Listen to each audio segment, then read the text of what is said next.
You're listening to the We Are Libertarians podcast network. Find all of our shows at wearelibertarians.com. Look around. You can find cars like these on AutoTrader, like that car riding your tail. Or if you're tailgating right now, all those cars doubling as kitchens and living rooms are on AutoTrader too. Are you working out and listening to this ad at the same time? Well, multitasking pro, cars like the ones in the gym parking lot are for sale on AutoTrader. New cars, used cars, electric cars, maybe even flying cars. Okay, no flying cars, but as soon as they get invented, they'll be on AutoTrader. Just you wait. AutoTrader. You're listening to the We Are Libertarians Network. Learn more at wearelibertarians.com.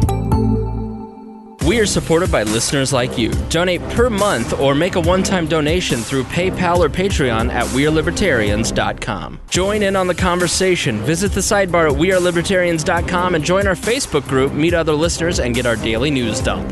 The Boss Hog of Liberty podcast is the latest hit on the We Are Libertarians Network. Each week, Jeremiah Morrill and Dakota Davis explore life in Henry County, Indiana. It's a show about our circle of friends, public officials, and our experiences.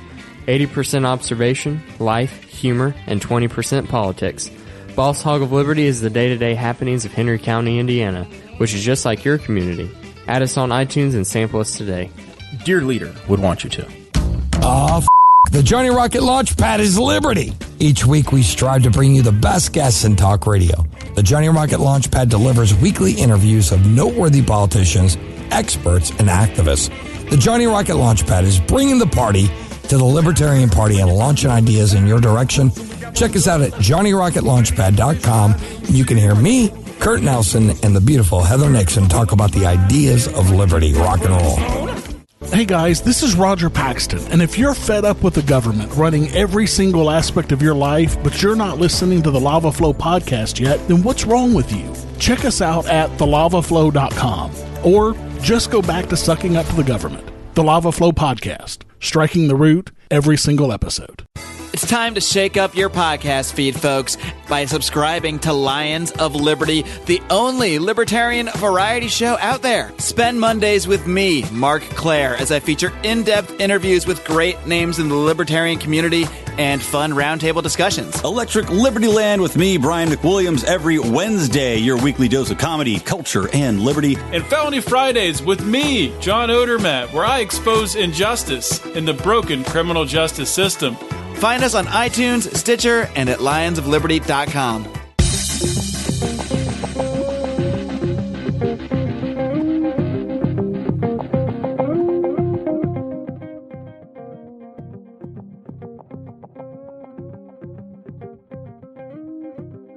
Welcome to We Are Libertarians. I'm your host, Chris Spangle. We bring you all of the irreverence modern politics deserves while putting people before political parties. We examine current events from a libertarian perspective with the goal of leaving you better informed.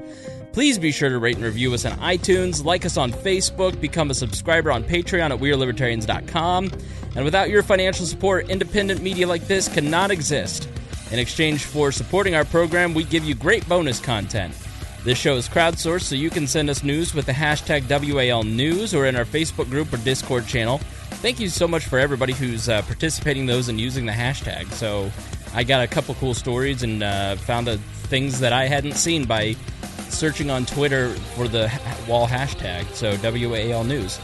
Roy's taking your questions and comments via email at editor@wearelibertarians.com. Please be warned that this show is raw, unedited, and authentic, so the language is sometimes strong and offensive. In this show, we will bring you the headlines. We're going to talk about the Republican tax bill. We're going to talk about Zimbabwe.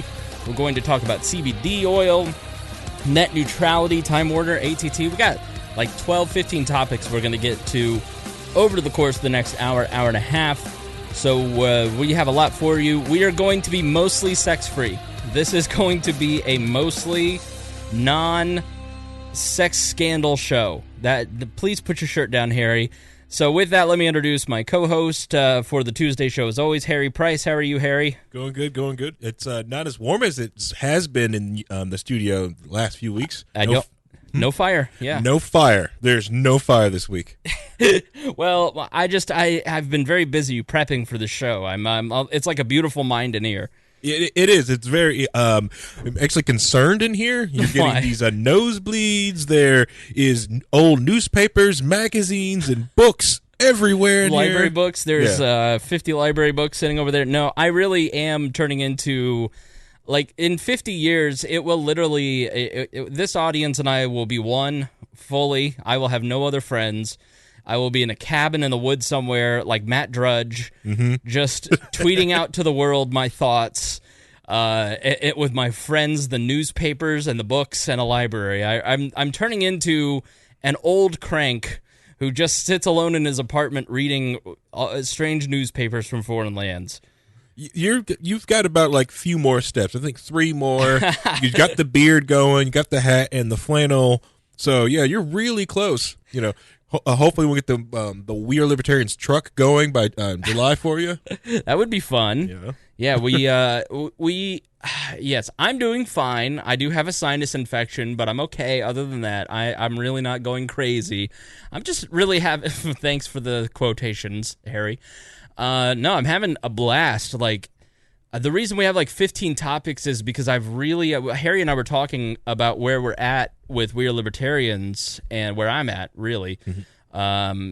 And I'm having a blast kind of getting back into prepping and reading the news. And if you're looking at the Facebook group, or if you're looking at my Facebook page or my Twitter page or the Wall Facebook page, you're seeing a lot of news and content and opinions and stuff. And that's just because I learned a long time ago from a comedian named Tim Wilson. He's passed on now, but he's one of the greatest comedians to ever live that you've never heard of. And he's so funny. And I just watched him. He was a genius, a certified genius. And there's also a guy that I work with that goes by Donnie Baker. His real name's Ron. And he's just a brilliant guy, too. And I was like, what makes them so special as comedians? And it's the amount of writing that they do, the amount of prep work that they do, the amount of just like obsession that they have for their craft. And so it's the more you input into your brain, the more it's going to come out. And so I've been kind of living that the last 3 weeks, and I'm loving it. I'm having this has been one of the most fun periods of We Are Libertarians I think I've ever had, because I my I'm not trying to use that word anymore. My nerd switch has pilot has been lit back up. Yep, the fire's back. What we were talking about basically is like, instead of building the platform like you did for a year and a half, 2 years, you're back to doing why you started this podcast in the first place. Yep. The reason why you got on the couch and said, "Hey, let's do this. Let's record. Let's do this. Let's have some fun." Exactly. So I'm having a good time. I hope you're having a good time. I think the shows have been pretty good, and I hope you're out there sharing them with people, because we do not exist if it isn't for our audience donating on Patreon, sharing the show, and just being a great friend of this program. Want to thank whoever sent me this hat. As you all know, I've become a hat guy. Someone sent me this beautiful black hat with the Libertarian porcupine on it. It looks great. It's a very nice hat, and I'm wearing it on the show. It did not come with a tag who sent it, but if you sent it to me, please let me know. Hit me up, and I appreciate you sending it, and that is what I am modeling for tonight. All right, so before we jump into the headlines of the week, let's start with Dear Leader's mailbox. Now, we've been remiss in, I got to inbox 0, I cleared everything out, I have no emails in any of my email boxes, and that includes the We Are Libertarians email box, so I have prepared all of the emails that you've sent me for Dear Leader letters. Now, as you know, Harry's a very successful man. You all respect Harry a lot. Y'all might respect me a little bit, but Dear Leader nonetheless is very successful, very handsome, and loves to give advice. You can write about politics, romance. I love to teach. So this is about racism, Harry. So we have to do this episode. So this is from one of our best friends, Lisa Crosby. She writes, "Hello from Miami. I have a serious question for Wall, but I mainly think my question is going to be best answered by Harry." Well, that seems like profiling. Yep. "Today I brought my surgery center coworkers all a little something for their desk for Halloween. One of the Haitian ladies pointed out that I bought her a white ghost this year, and I bought her a white ghost last year, so I must be racist. I don't understand. Ghosts are not black, so how can I be racist buying a white one? I told her I was not racist, and to prove it, I was going to ask my black friend in Indiana what he thought about me buying a white ghost 2 years in a row for her. She called me something in Creole, which I think translates to only my silly white girl, or at least that is what she tells me. It could be worse. So anyway, am I racist? This is a fun new game that we can play. Am I racist? Send us your letters for Harry to answer at editor@wearelibertarians.com. So, is Lisa racist? 50%. Being white, naturally racist. All racist. And white ghosts, yes, they're black ghosts and there's Hispanic ghosts. Just don't give them, just don't make a whole all black ghost. That's also racist. No, you're not racist. They're Haitians, so just be careful. This is the one group of people who did kill a lot of white people on an island, so just be very careful. If everyone don't know about the Haitian uprising, it's really, really cool movie, 1804. Like, watch it. It's a really cool documentary. You can get it, But no, you're not racist for that. Someone just seeing something into it, that they wanted to, because, like I said, they're ghosts. Ghosts don't exist, and if they did, ghosts don't exist. Yeah. That's my brain goes, and it's just they do to Haitians, man. They're bone and goofy, and you know what? All bones are white.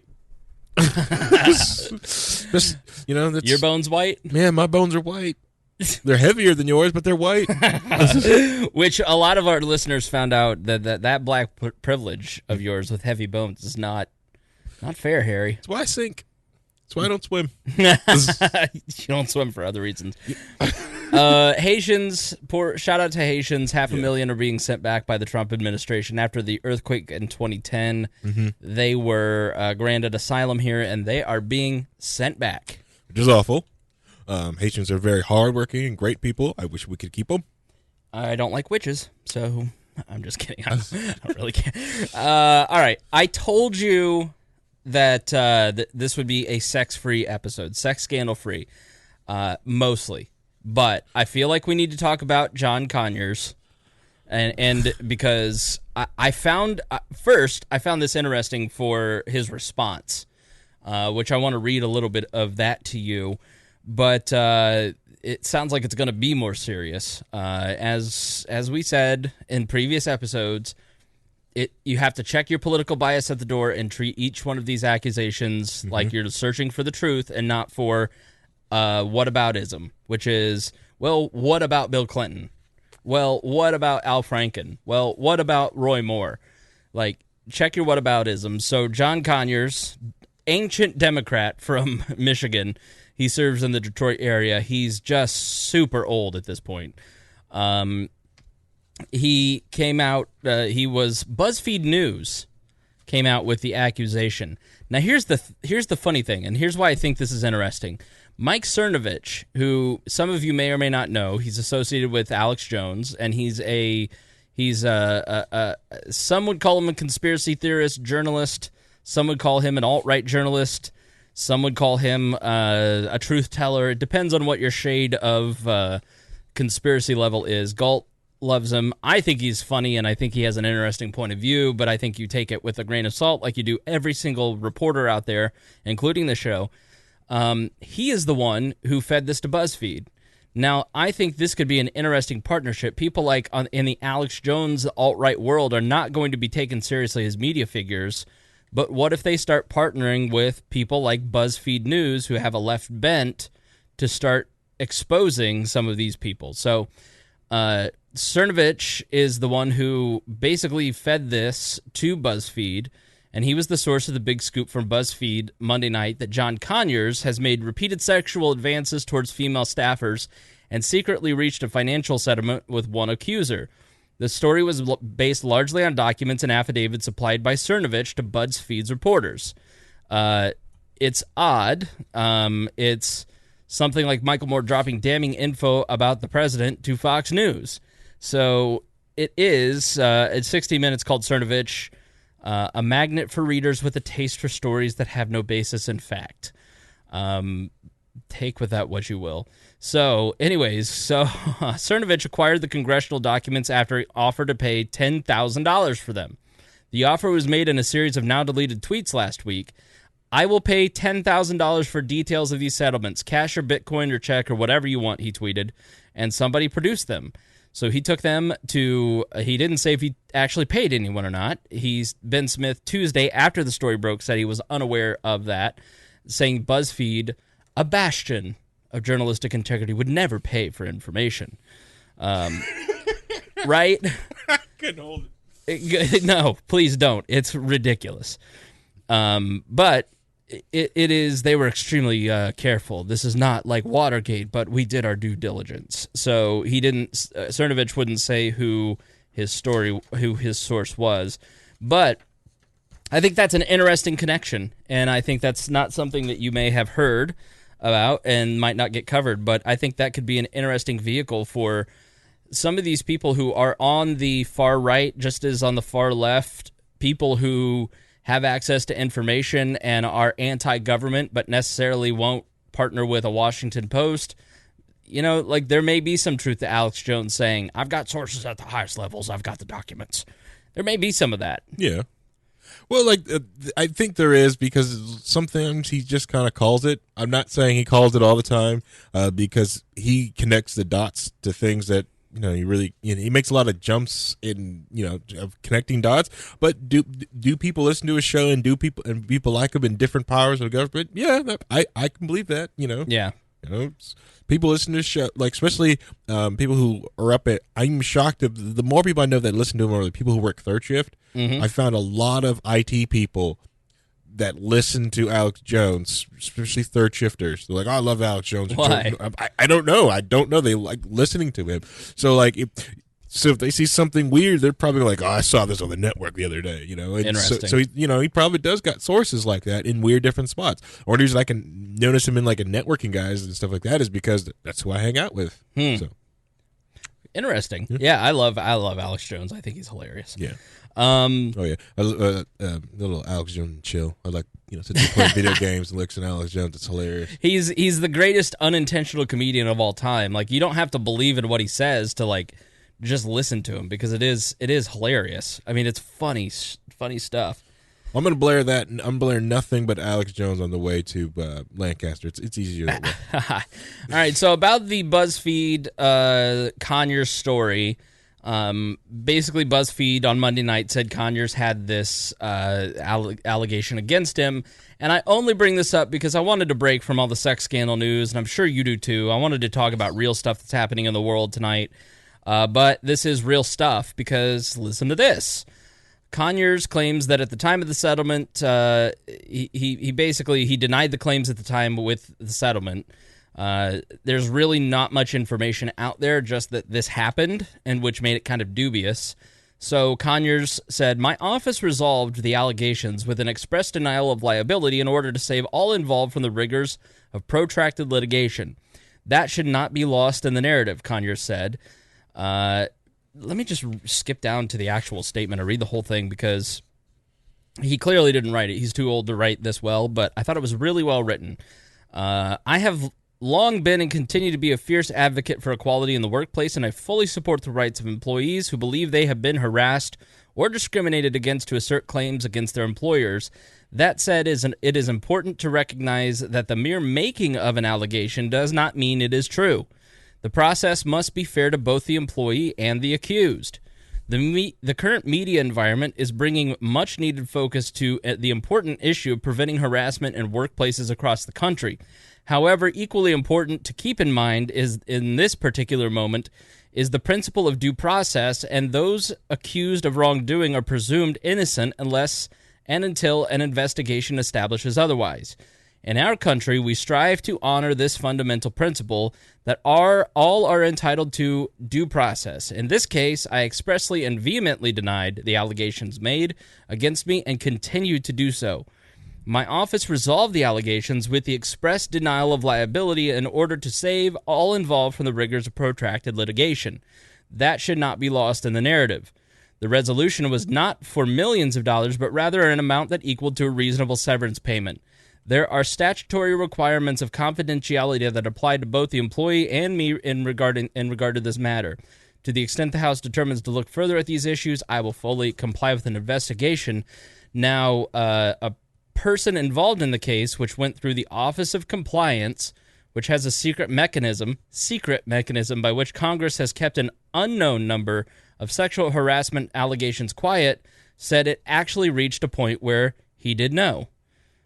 So yeah, that's I think that's if Roy Moore had given this statement, it probably would have ended a lot of it, because like I like I've said in past episodes, I've worked with a lot of rich, powerful men, and a lot of those guys are like Mike Pence. You know, you probably heard the Mike Pence rule, Yeah, where it basically follows Billy Graham's Modesto Manifesto, which one of the tenets of that was never be alone in a room with a woman, never put yourself in a position where your integrity could be questioned, you know, because it's respectful to your wife. It's something that I followed when I was married, partly because my wife was insecure, and I just wanted to be respectful, and I didn't want the hassle. I didn't want her going through stuff. I didn't want to involve. It just was easier, and you don't have to be alone with a woman. Like, you just don't. And you know, a coworker today said, like, to take that one step further, like, would you ever say or do something to a female coworker or a male coworker that you wouldn't do in front of your spouse, girlfriend, wife, husband? Like, if you wouldn't do it in front of your grandma, don't do it at work. Yeah, you know? Yeah, pretty much. Right. Unless you have a really crazy grandma. Right, exactly. Yeah. And that seems to be fair, but it's amazing to me how many, like, I posted this on Facebook, and immediately a bunch of liberal-leaning women on my Facebook wall, well, he just can't keep his dick in the pants. He just thinks that women are predators and that he's a predator and he just needs to, like, no, that's not what the basic concept of respect amounts to. Right. Like, it's you just can't win. Like, you can't seem to win. And these rich, powerful guys just don't, a lot of them don't put themselves in these positions, because I've worked with people that have been sued just because they have money. Correct, yeah. A lot of them, like, they're like, let me go grab my lawyer about this. This is a really good situation. Let me go grab my lawyer. You know, or they don't buy anything, because it was the same thing with during elections, right? Where the person's running the candidate never drives their car. They don't buy anything. They don't do any of that anymore. You try to keep them separated from that stuff. Yeah, and you know it. And those simple rules, it just makes things easier. I even remember, like, my health, like I said, like my high school health class. The teacher told us never, ever, ever be alone with a woman in your dorm room. Right. Don't do it. It's not. She also added the racist remark, especially if she's the white woman. Don't do that.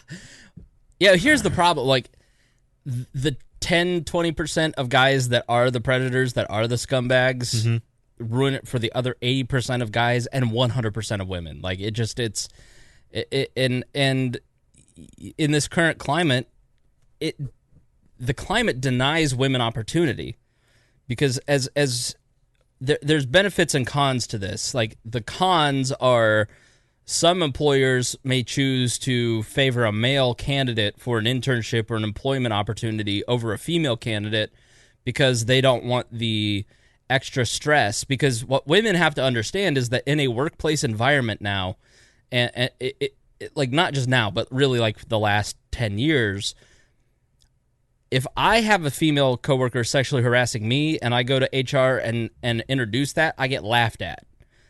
A female coworker has the power to have any of us fired based on allegations. Yes. Like, it doesn't have to be true, and that's a power that ought to be wielded responsibly, should be taken seriously, because women should be taken seriously when there are allegations. Correct, yeah. Because the chances of sexual abuse or sexual harassment being true is probably on their side.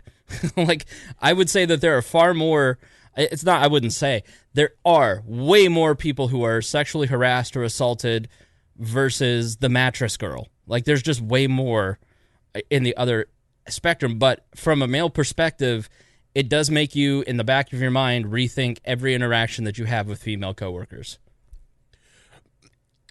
Yeah, and I really don't want to jump into this topic. I thought we were going to stay away from this stuff. We're close to getting out of it, I promise. I just thought we were going to stay out of it. But, yeah, I see what you're talking about that because a lot of the times, like those people in power don't really see their power. Yeah. And I also get it from the women's perspective because it puts them in a situation that they don't know what to expect. Absolutely. And try to almost like put the onus on them. That you've got to do this. Like I was like, crap. Now I've got to deal with this guy. Deal with this. Louis C.K. put it brilliantly.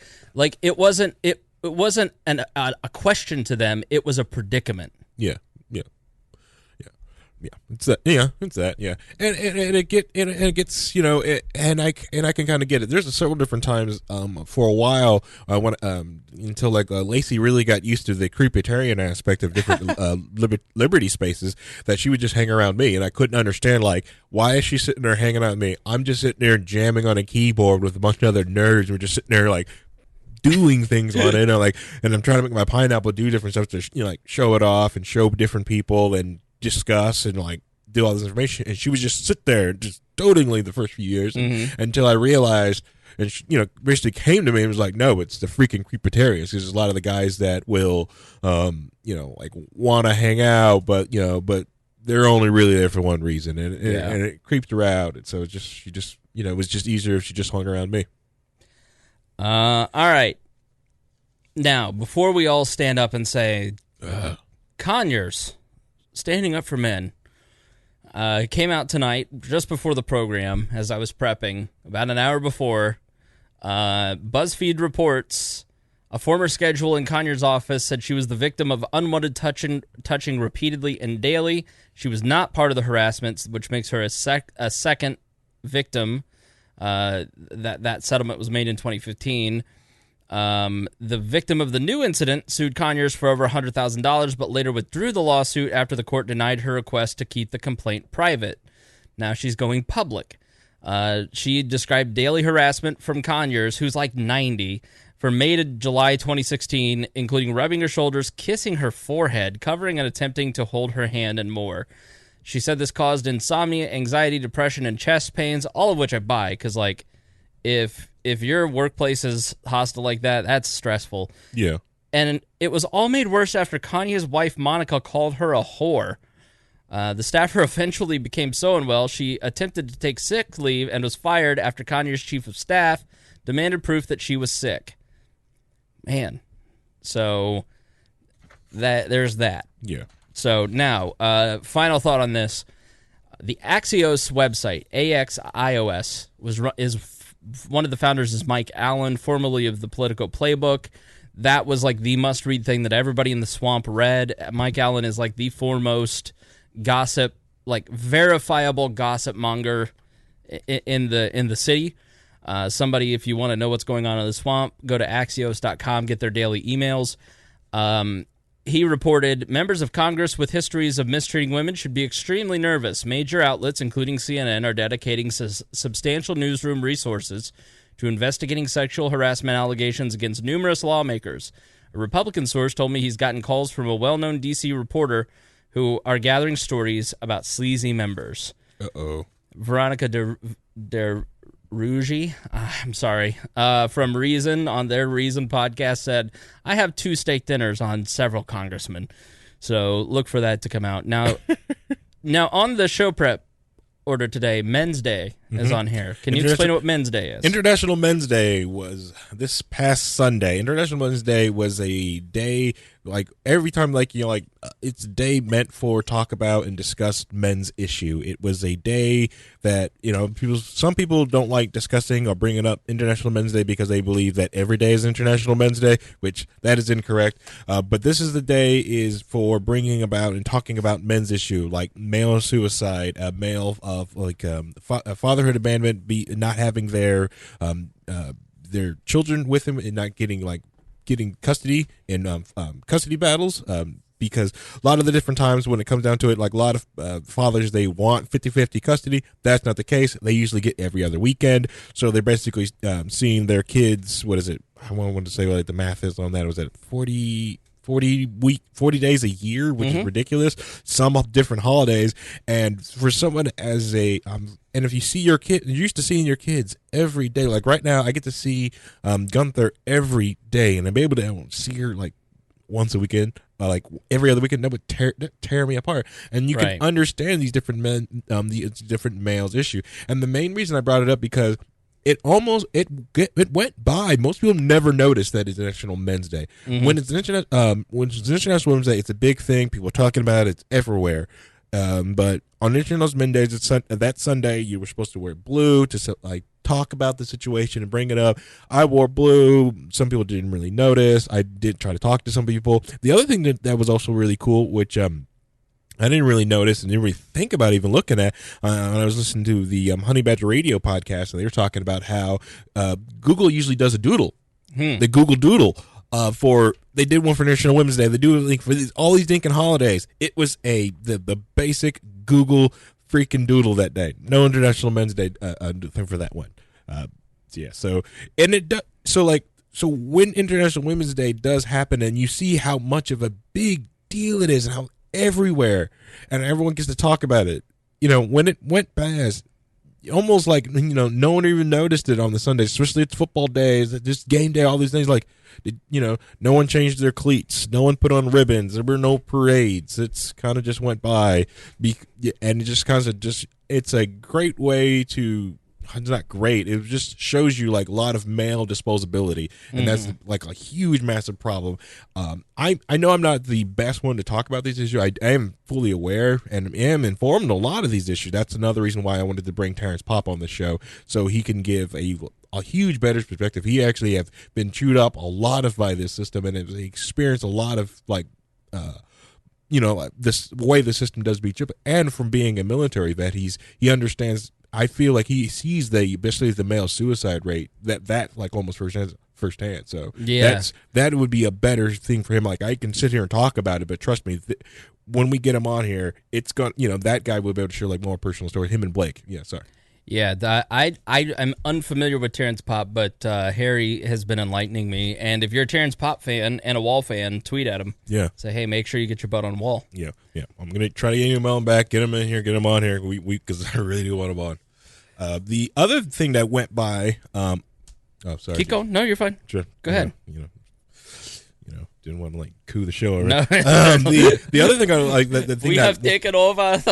We've taken over. I have taken. I'm dear leader now. Okay. But the other day that went by was yesterday, the Trans Day of Remembrance. You see all these platitudes a lot of people give about transgender rights, bathrooms, and all these different things this past year and stuff like that. And all this Caitlyn Jenner thing, but November 20th usually goes by unannounced, and only people really in the trans community really understand what's going on when it comes to the Day of Remembrance. So this is when people talk about all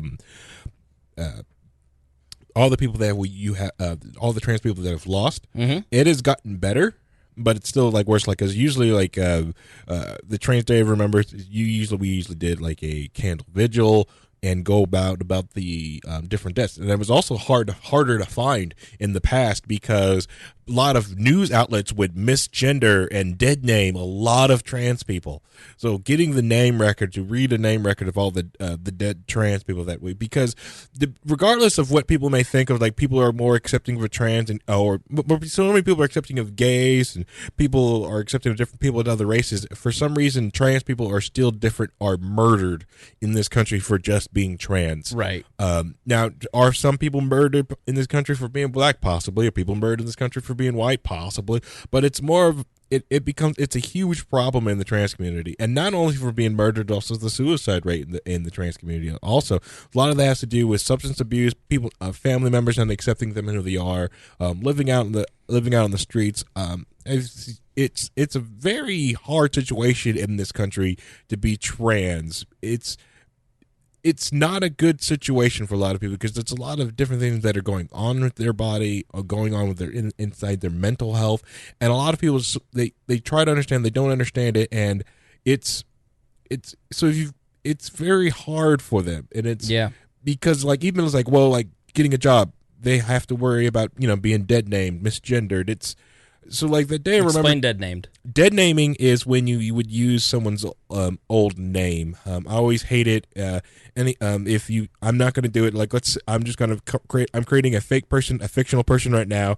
Let's say with an FTM, a female to male, transsexual. original name, let's go with Stephanie, and they and their new name, their real name will their name they've given themselves, let's say it's David, and people would still call them Stephanie. Sure. Dead naming them.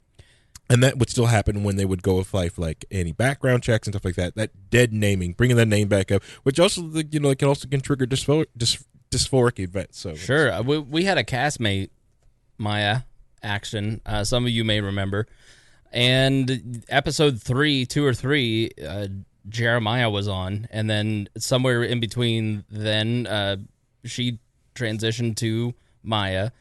And we did a podcast called Creating Maya, which you can hear on our SoundCloud page on our archive. You can find it. Just go to SoundCloud and Google We Are Libertarians. You can hear the whole 20-episode thing. But there's another podcast that we have in your RSS. If you Google in iTunes or whatever, look in iTunes for the cost. One of those episodes is Maya's story, where Maya was at a particular moment in her experience where she was looking at committing suicide because it was so tough. And Maya and I don't talk anymore because she's a difficult person. But I really do feel for people who have that thing in their life. Like it just was, and as close as Maya and I were, I would still constantly use the wrong pronoun. It was unintentional, and she was forgiving of that. But I mean, it is. So. You can kind of hear our journey. My journey as her friend, and her journey as a trans male to female trans person in that. And if you're curious, so go and check it out. Mm-hmm. Yeah. Go ahead. Yeah, that's what it's like. And that's what November 20th is about. It's just about like remembering and just giving support to the people of the trans community that committed suicide or were just like murdered in this country. Yeah, and it's still sad that it does happen, that people are like, just for someone living their life how they are, not hurting anyone, and getting murdered from it, getting murdered for it. It's awful. Yeah. I mean, just on a human level, you don't have to understand it. You don't have to even approve of it. But like on a human level, they deserve dignity and respect and love. And yeah, it's a tough thing. So, all right. Now let's move on to the tax bill. The House passed a tax bill. It was, let's see, on all my show prep here, 227 to 205, with a handful of Republicans from blue states joining the opposition.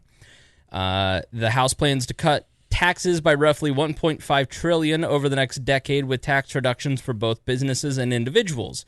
The plan would slash the corporate tax rate from 35% down to 20% and would condense the current 7 individual tax brackets into 4, while expanding the child tax credit and doubling the standard deduction.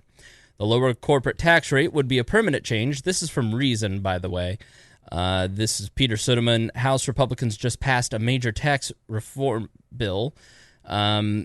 The lower corporate tax rate would be a permanent change. However, a new $300 tax credit, dubbed the Family Flexibility Credit, is intended to help middle class folks. It would expire in 2023, leading one analysis to find that after the year, only 40% of Americans would pay lower taxes under this plan, and only 22% would pay more. So it reduces or eliminates many major deductions, including carve-outs for medical expenses, cars, moving, tax preparation, student loan interest.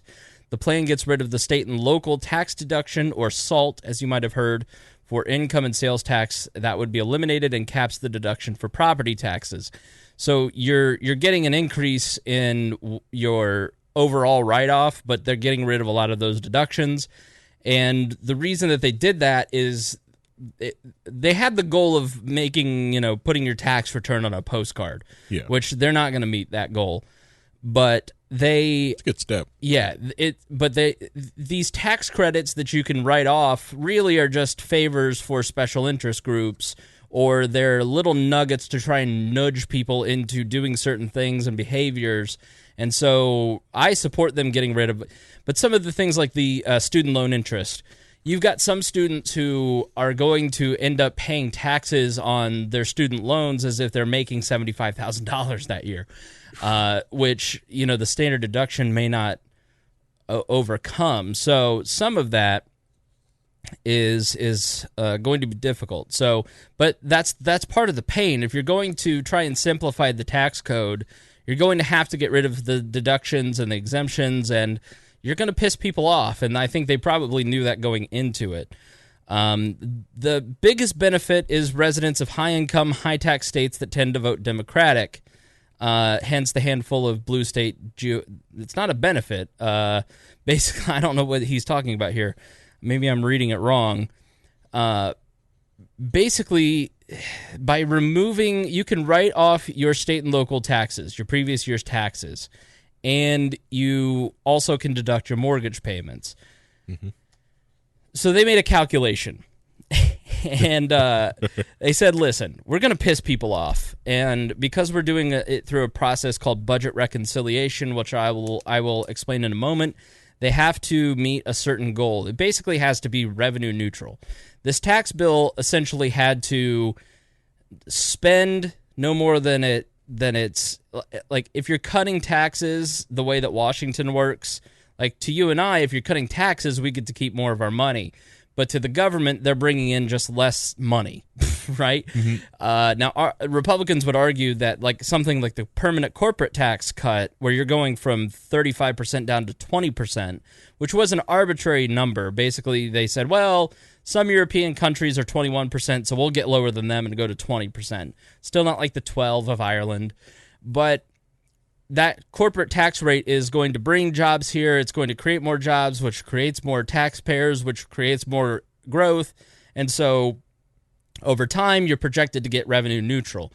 There are a lot of people like Ron Johnson, Bob Corker, who are saying no to this because it increases the budget deficit by $1.5 trillion over the course of the next 10 years. And some of the arguments opposed to that are like, yes, right now in these numbers, but eventually it's going to pay for itself in economic growth.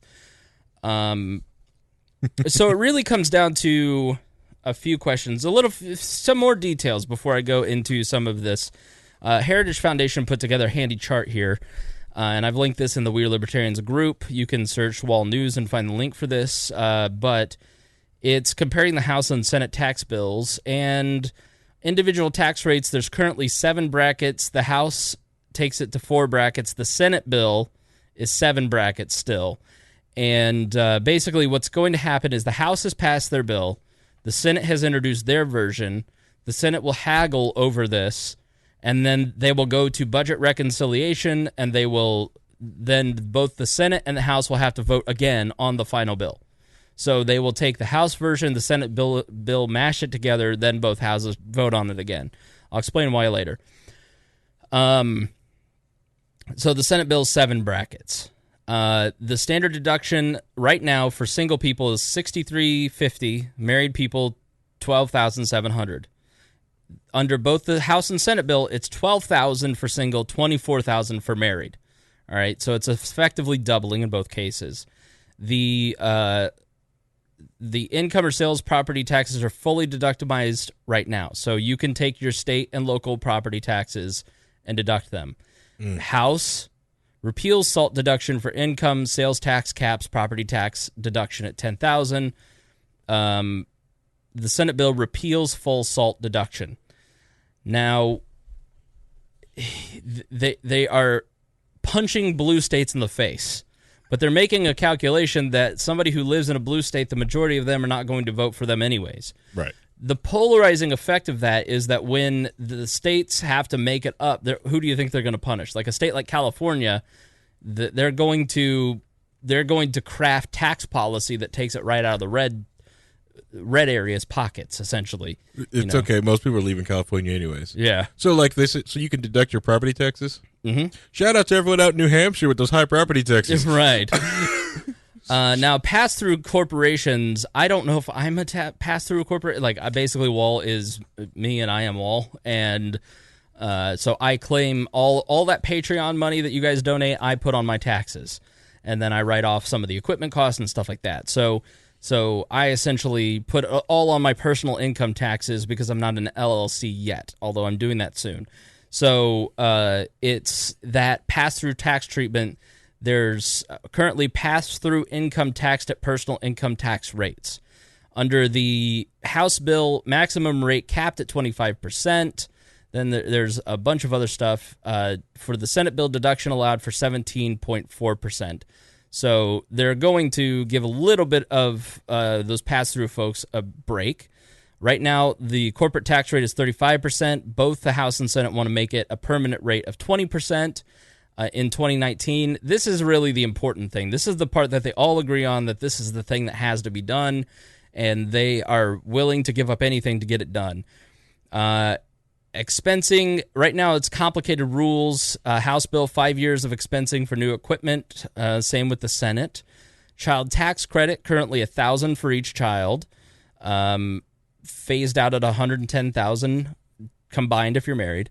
It would be a $1,600 credit, $300 credit for each parent and non-child dependents, $1,650 with a $500 credit in the Senate bill. There's an international tax rule where the Trump administration tried to write in something where they were going to penalize, basically investments going overseas, and that got taken out in the Senate bill because multinational corporations screamed bloody murder. So Obamacare tax is 3.8% net investment income tax. That has not been changed. Reparation tax. I don't know what this is. Harry, you're getting a tax break. Yeah. to pay back those reparations. And then the estate tax, 40% tax on assets over $5.49 million per person, immediately doubles the basic exclusion, repeals the tax after 2024. In the Senate, they don't repeal the tax. So those are some of the facts. If you're a true nerd, Tax Foundation has a great document on it. There's a lot of good stuff out there on this. Mm-hmm. Ron Paul, and it really comes down to a few questions.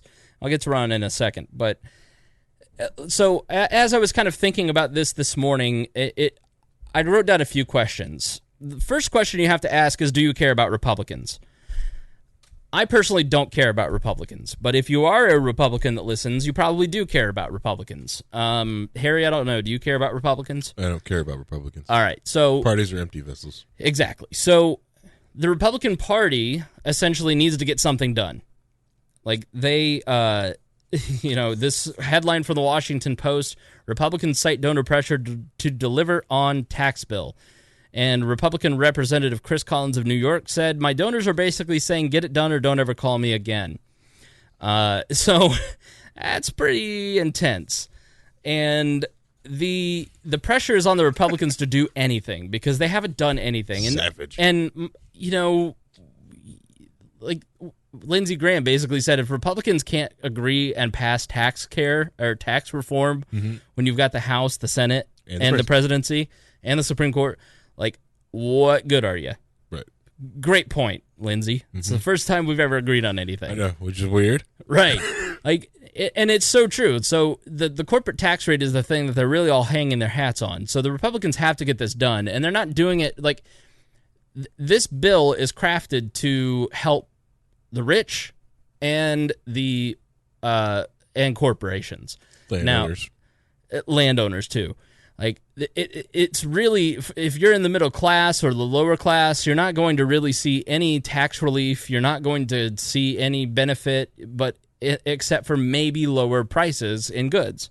Yeah, because explain business taxes. Well, like if you're mostly middle and middle upper class, most of those small business owners that are middle class, you will see a break from this. The middle, especially the upper middle class, people are breaking up through that, or the lower middle class will see that because a lot of those are landowners that first generation of trying to get to them. So a lot of people who still got their houses from the during the housing crisis, who bought land or have multiple houses like that pays a lot of property taxes. Right. Those people, those help those people out, or people who are businesses or are struggling because if they could deduct that property tax, they've got more money to hire more people and be able to do different things. Exactly. Now, when you first read that, I think of property taxes, I started cracking up laughing because I remember back here in Indiana, we had a huge problem with property taxes. And Abdul said, he's like, mark my words, you guys put this in your Constitution and you will rue the day of having these property tax caps. And it looked like it might happen. Yeah, no, 100%. And so they 3% for like property that's commercial, 2% for farms, and 1% for homeowners. I may have that backwards, but it's now like they have property tax caps, Prop 13 in California, and so that's why they have high income taxes. Right. And so this is really going to screw those people. And Indiana. Yeah. Yeah. Of course, taxes aren't that high here in Indiana, but yeah. Yeah, but if they wanted to switch everything over to property taxes, they can't. 10 years ago, they tripled. Yeah. Well, yeah. Well, just in a year, like the property taxes, some people saw a 90% increase in their property taxes. Like one guy that ran for office, Ed Angleton, went from paying $400 a year to $1,500 a year or a month or something crazy. It was just like this outrageous increase, and so he got so pissed he ran for office. Yeah. And it's... Yeah, don't get me wrong. It's like the caps are nice because they jumped it off. A lot of people have lost their house because they couldn't pay the taxes on it. Yeah, granted, it got fixed, but so what? Your house was gone in a tax sale. Yeah, and that's like states can't just inflate money.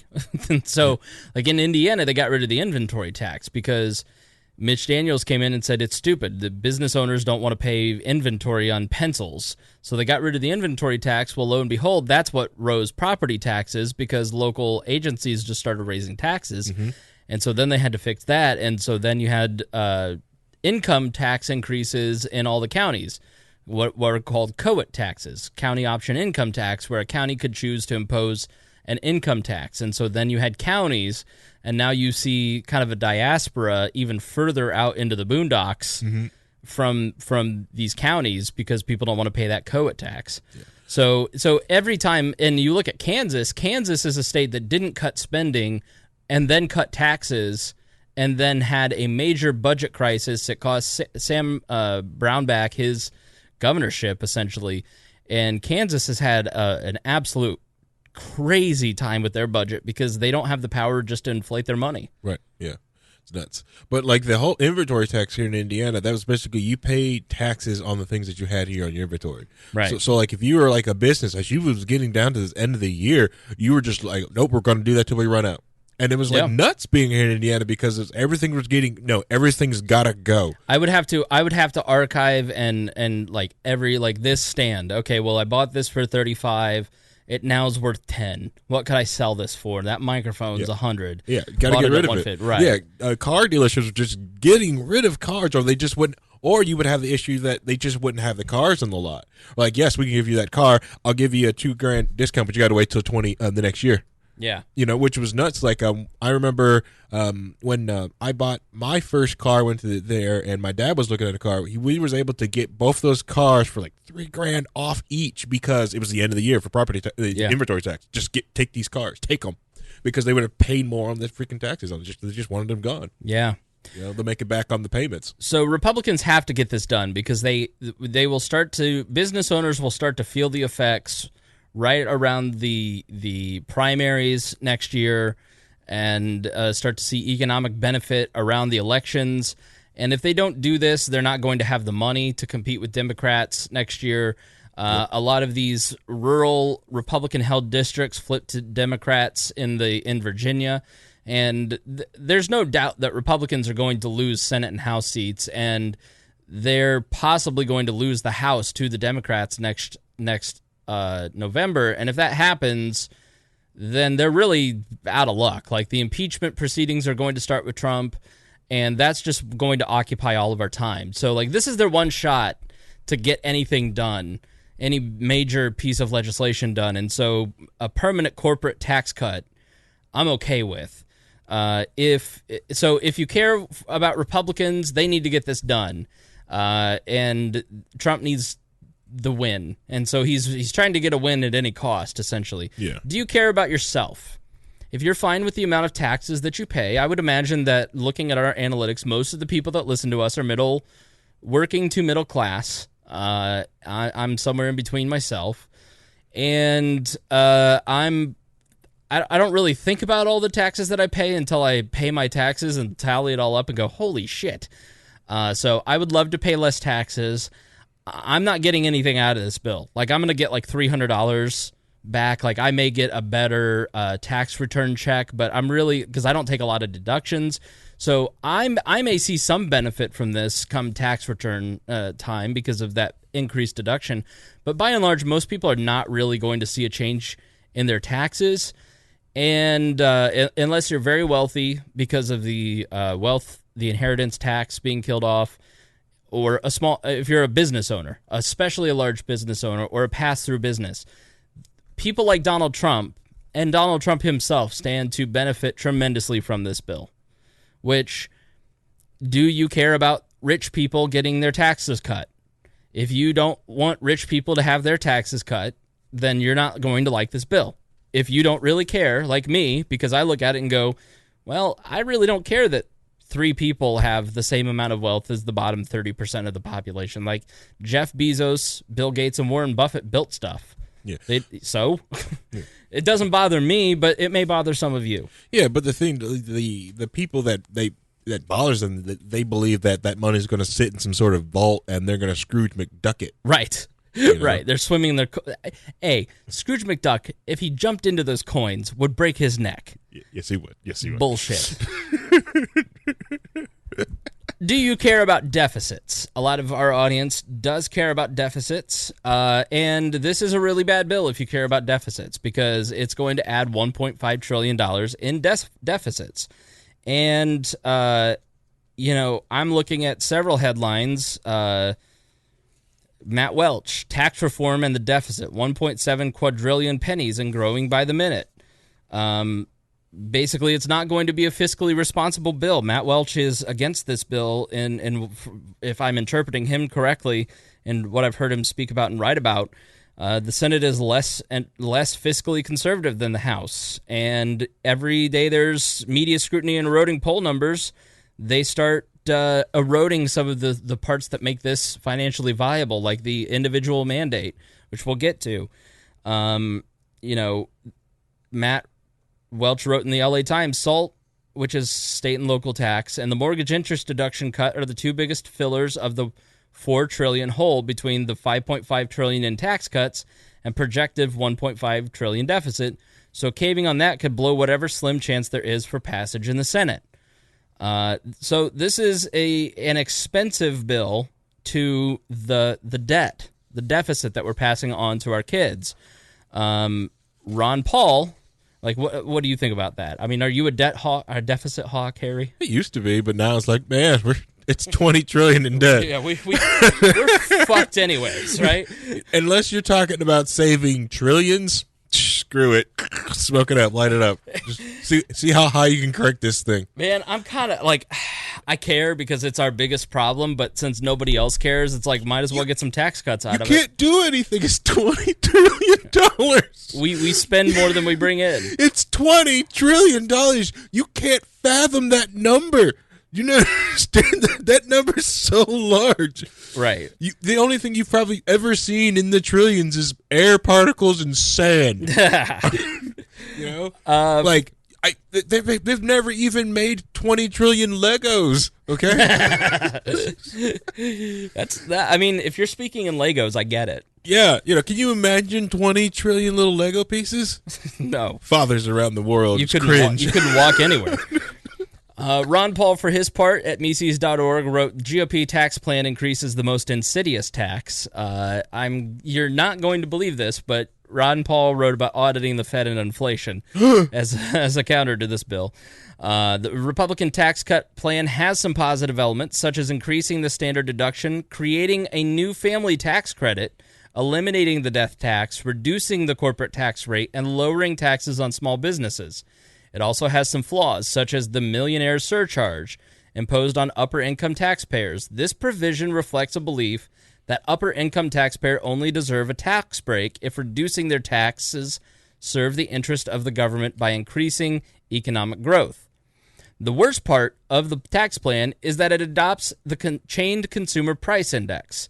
Chained CPI is a way of measuring CPI that understates inflation's effects on our standard of living. It does this by assuming inflation has not reduced American standard of living. For example, if people now buy hamburger and can no longer afford steak, the so-called full substitution ignores the fact that if individuals viewed hamburger as a full substitute for steak, they would have bought hamburgers before Fed created inflation made steak unaffordable. Now, I personally prefer hamburger to steak, but I'm a plebe. You are a plebe. Right. I know you. And listen, I wasn't going to bust your balls, but you're drinking Kroger brand seltzer water. Yeah, I had to cut That is back. not Perrier. I know. Yeah, I went back to the Kroger. I went to the Kroger brand, try it out, see if it's close. It's close, but it just doesn't give that same pop, that same bite. You're slumming it. Yeah. I want, and it was on sale. You know, I used the Kroger Plus card. I had to crank up the numbers because the gas prices getting so high. I needed to get cheaper gas for the RX-8. So right. Paul continues. Chain CPI increases the inflation tax. The inflation tax may be the worst of all taxes because it is hidden and regressive. The inflation tax is not even a tax on real wages. Instead, it is a tax on the illusionary gains and income caused by inflation. The use of chain CPI to adjust tax brackets pushes individual into higher tax brackets over time. So we had to make sure that we got the good doctor in. Now you've got what up? Oh, I'm just... You can't see it on the camera, so you'll have to explain it. Oh, just show the national debt clock. Just watch it. It's like, I haven't seen this in years. Oh, man. I remember when they said 4. I know. Remember when I said 4? I know. Libertarians were on the debt clock website. What is the URL? usdebtclock.org. Yeah, you could... Man, I remember that was so small. Now look at it. That's not even reasonable anymore. Yeah. So you have to understand, this is tax reform, not tax relief. And essentially, what they're doing is they're just shuffling the tax burdens around. They're not really cutting taxes. They're not giving us relief. They're just kind of shuffling things around to make it simpler. Yeah. And it's who got to the barrel first. Ryan McCacken at Mises.org. Hey, GOP, want to cut the burden of government? Cut spending. Tax reform is really about which interest groups can modify the current tax code to better suit their parochial interests. The end result is not a lessened tax burden overall, and thus doing nothing to boost real savings, real wealth creation, or real economic growth. So the Mises crowd is firmly against the tax bill, and I can't say I blame them, because if you're a deficit hawk, this does nothing to cut spending, and it adds $1.5 trillion to the deficit. Less than 1%. Right. Right. It's less than 1% of the debt. Meh. Less than 1%. Right. So if you're one of the lucky ones, you're getting a little bit. This article by Ryan McCacken, Hey GOP, want to cut the burden of government, cut spending. You can find it at Mises. Is really a great article. I'm not going to go through it because there's so much in here that's so good and so right on that I just wanted to bring it to your attention for you to go check out. Google that. Hey GOP, want to cut the burden of government? ? Cut spending. And share that with your friends, because it really, if you're a deficit hawk, that's a great perspective, a well-written article. So, do you live in a blue state? If you live in a blue state, you're really pissed right now, because you're taking your super high taxes that you could write off, your state and local taxes, and you could write all that stuff off. Now you can't.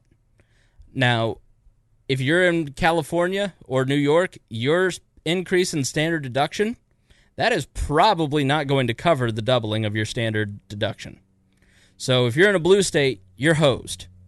But they don't care about you because they're Republicans. Right. You're not going to vote for them. Which is part of the problem of this entire system. Mm-hmm. We've now set up a hyper-partisan system thanks to gerrymandering and the election rigging in state assemblies and state legislative bodies. By making sure that we have this hyper-partisan system so our team wins. But what we now have is you have these massive, crazy bills where you have 1 or 2 a year that get passed in this budget reconciliation process, and these bills are 1,000 pages long. They're passing less bills. Like in 1996, they passed, or no, it was 1986 when they had the last budget reform. They're passing like 400 bills a year. Now they're passing 200 bills a year, but the pages have gone from like 200 to 1,200. And you have these massive bills that they just cram through that are super partisan that are then undone by the other side. And so the next team that comes in can undo all of this. Right. Like the corporate tax rate's probably set, but like some of these other tax deductions that get sunset, it's like the Patriot Act got sunset. They're making the same argument for pieces of this tax reform where, yeah, these standard deductions, we're going to have to vote on these sunsets again in 10 years, but the Congress in 10 years is not going to let us down and raise taxes. So it's not permanent. We just need to make it a sunset to get this passed because apparently some of the congressmen and senators don't know how Congress works. But or they do. They just right. Because either they've been there long enough, or they be more secure, or they just do another relief plan when that comes. Or right. the Congress is a different spot. Yeah. And a lot of them who probably put pen to paper for this thing, they're in such concrete districts, like, I'm fine. My district's secure. You know? Exactly right. I'm a Republican in Kentucky. What are you going to do? Like Peter King, who is the worst member of Congress. If you're looking for the worst member of Congress as a libertarian, Peter King is at the top of your list. Yeah, and I'm beating on a Republican in Congress because like everyone beats on Rand. They're in power now. Yeah, everyone beats on Rand, so it's I thought it was acceptable. So, so the mandate, the individual. So to talk about some of that undoing, part of the stupidity of this bill is. Listen, it's not stupidity because I agree with it, but it's also bad economics, which I don't agree with. And so that's kind of the libertarian burden, is that you've got this thing that they want to do that you go right on, but then when you really look at the math, you go, uh-oh. Yeah. And so that's always the problem when you look at Republican economic bills. It's just always like, yeah, that sounds great. And then you go, oh, but the math doesn't work. Yeah. This doesn't add up. Yeah, and the repeal of the individual mandate is one of those. So when they passed healthcare, there was something called the three-legged stool. Mm-hmm. And when the Obamacare was basically designed to cover people with pre-existing conditions and to lower health care premiums, to give more people access to health care at a lower cost, and to cover people with pre-existing conditions. It did that one, but it didn't do the other two. And then, so to make that happen, they had to do something in 3 steps. So to cover pre-existing conditions, they had to put in the individual mandate.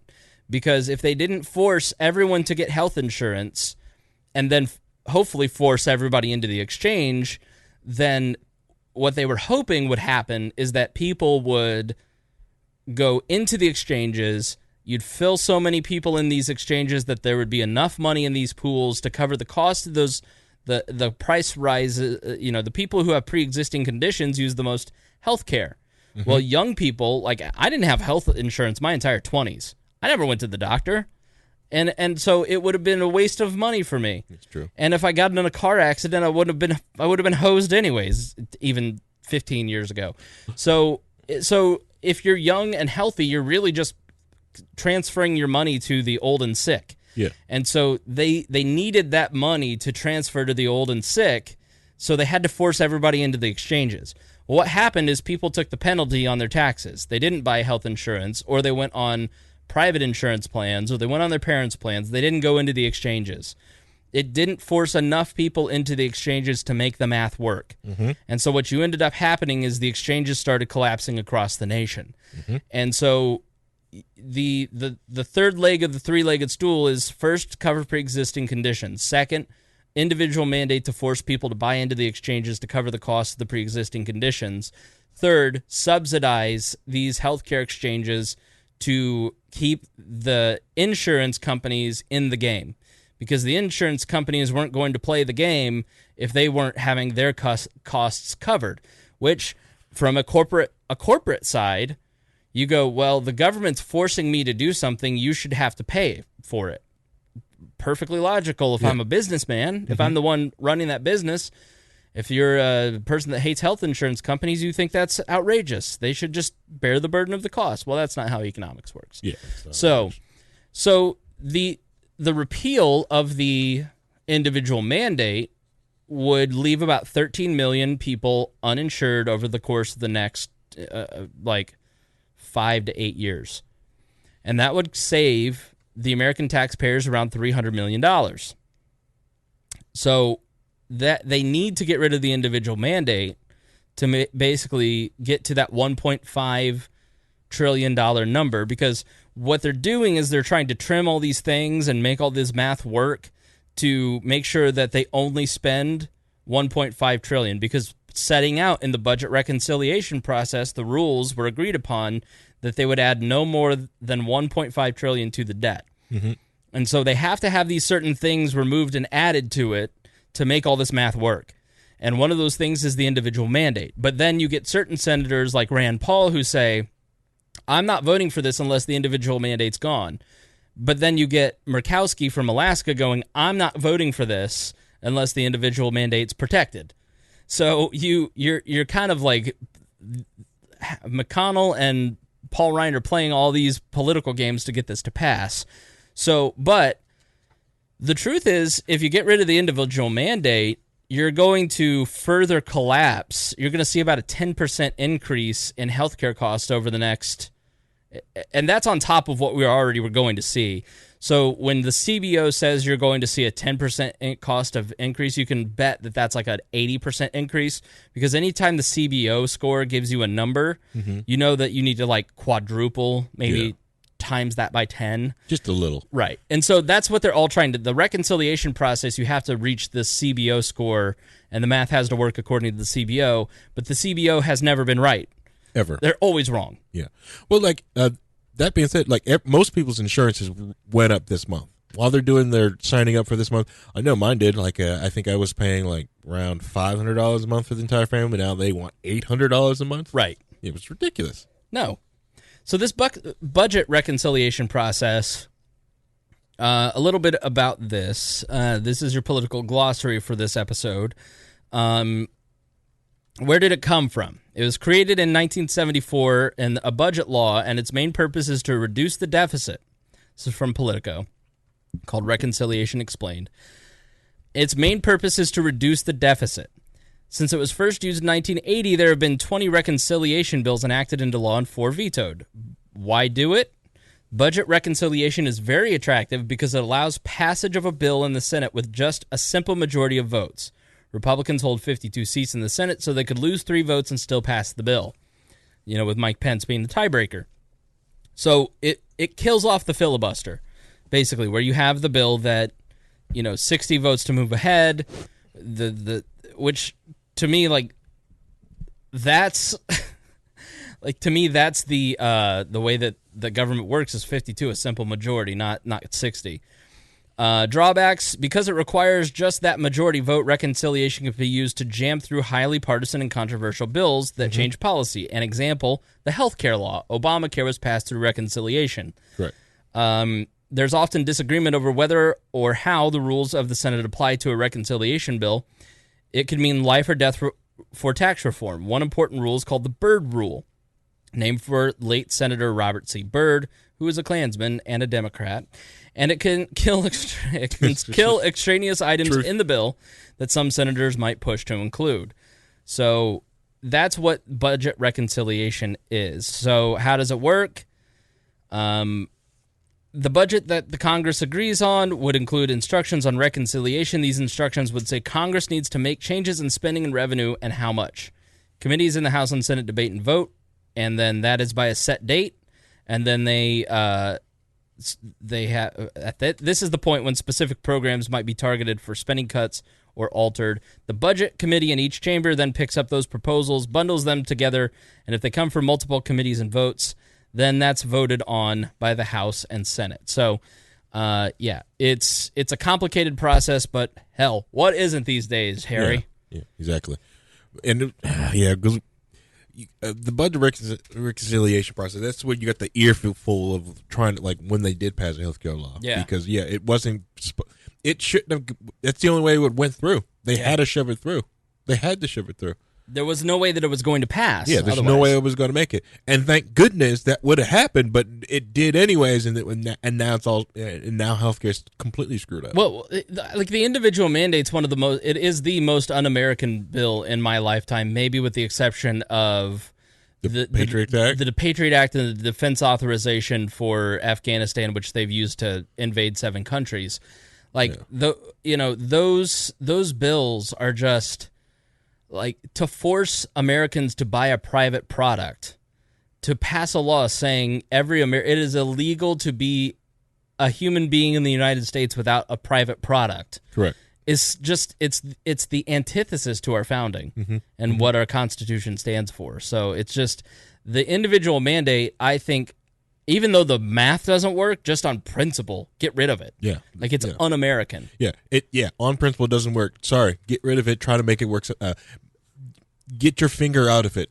Right. Get your finger out of healthcare and watch it flourish. Right. Just watch it happen. Get your grubby paws out of healthcare like you've done every other time the government has put their fingers in anything. You have ruined everything. Just look at the whole stupid net neutrality thing. Their finger has been in telecoms from the 1900s, and they just have screwed over everything since then. Yeah. Do you want to talk about net neutrality? Are you prepared? I can. Yeah, I can talk net neutrality all the time. All right.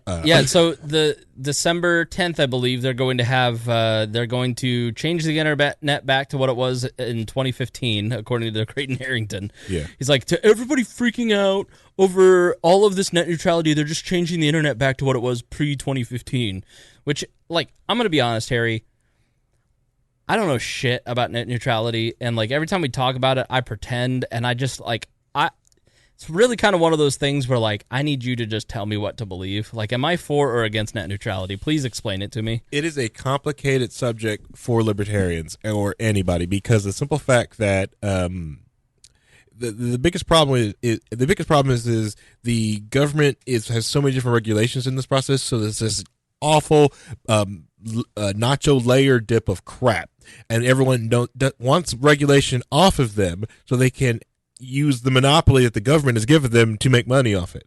Right. So, like, basically, are the regulations strangleholding a lot of different companies? Yeah, they sure are. But once you remove this regulation, the government has this other regulation that gives them a monopoly. Because, okay, slow down, back up. Right. Okay. Calm yourself. I know you're getting triggered right now. All right, so net neutrality, what these rules are designed to do is to make sure the ISP stays neutral and they keep traffic flowing constantly to people. Whatever tier bandwidth that they pay for, they get that on all products. Nothing is faster, nothing is slower. That's basically it for, that's the for dummies, too long, do not read, aspect of it, okay? So, like, let's beat on Comcast, because Comcast freaking sucks. I don't know. AT&T is pretty bad. AT&T is awful. I really hate AT&T. Yeah. Okay, we'll do AT&T. AT&T. So we're gonna get kicked off air right now. Talk bad about me. They're on Verizon. Suck it. Yeah. AT&T. If, let's say, majority of AT&T customers love Netflix, right? Right. So it's 80% of them are all going to Netflix, right? AT&T decides to do their own streaming service because they bought DirecTV, right? So they're going to slow and make Netflix buffer. But hey, our DirecTV on-demand service you can get through us, there's extra tier. That's moving at blazing high speed. Buy ours. Right. So that ticks people off. And understandable. But at the same time, the libertarian aspect, it's a private company. They should be able to do what they want with it. But the federal government, has given them an unfair advantage in the market because they have given them a monopoly over the telecom systems. Right. The ability to attach to the telephone poles, to put the equipment out to everywhere else. They've got the tough regulations, even tapping into the fiber optic channel, which connects to the internet. Which does basically, when some people talk about the internet, that's also a multi-layer bean dip of crap. When you see Facebook or the World Wide Web, that's part of the internet. That's not the internet as the end-all, be-all. So don't we see like only 2% of the internet essentially because of Google? Not even that. If you just see the internet just through your web browser, you're only seeing like 1-2%.